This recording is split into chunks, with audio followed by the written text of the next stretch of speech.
Sup? My name is Bernard, and welcome to Weekends with Bernie.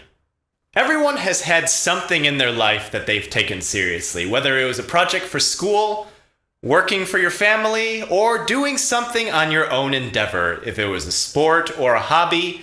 No matter what it is, people will always take their own endeavors more seriously than if they had to solve somebody else's problems. Some of these things can be really short, like a project, or some of them can be really long, like a hobby. But there's always life lessons that we can take out of everything that we do.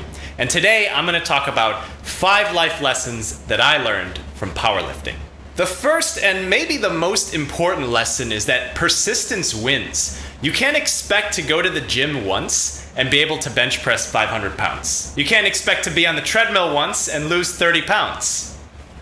Even though I know some of you guys might say challenge accepted. Back in 2007, somebody named Elliot Hulse friended me on Facebook. He was trying to create a business around fitness. He had a YouTube channel at the time. I saw some of his videos and they were really good, but he didn't really have a big audience. And for 6 years, his audience was extremely small until one day in 2013, all of a sudden his audience skyrocketed and he has now more than 1 million subscribers on YouTube.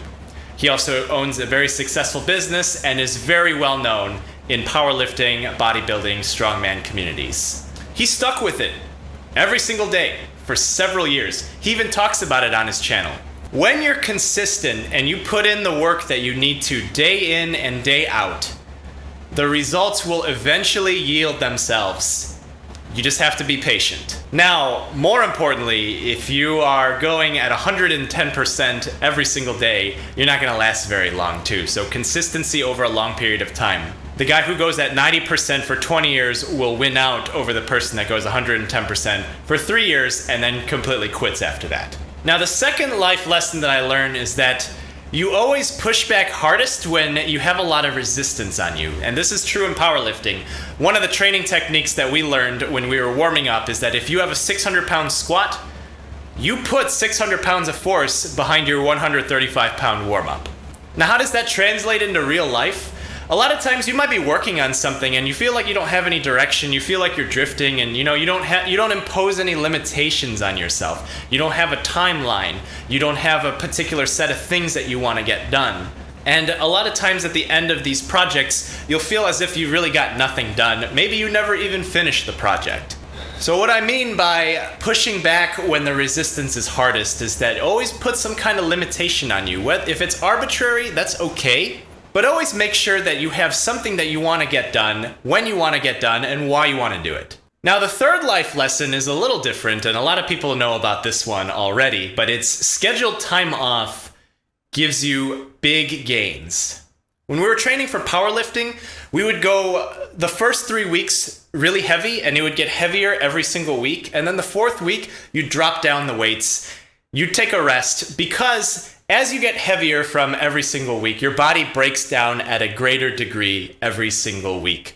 Finally, that 4th week is where you build yourself back up and get ready for the next 3 weeks that come afterwards. When I was in school, I used to study for tests weeks in advance, and 2 or 3 days before the exam, I would just not touch the material at all. What happened was that on test day, I would know the material better than I knew it while I was studying, and I came out of college in engineering, of all things, with straight A's.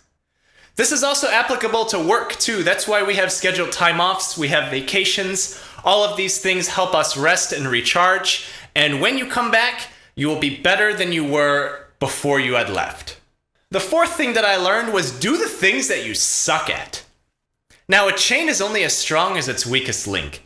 And in powerlifting, if you had a weak muscle group, or you had bad form, or you didn't have a lot of experience under heavy weights, all of these things would count negatively against you in competition. You could be really good at one thing, but if you're bad at something else that's related to it, you could be a lot better.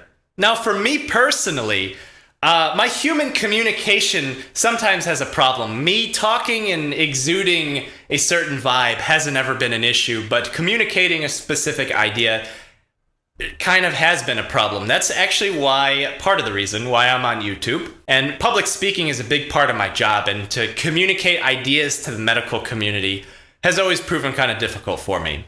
The other thing for me is reading comprehension. So a lot of times I spend my own personal time right before I go to bed to read medical literature to make sure I can get the point of particular papers much quicker than I could before. It's very important to do the things that you aren't very good at that are related to what you do. I'll be honest, a video like this is actually fairly difficult for me to make.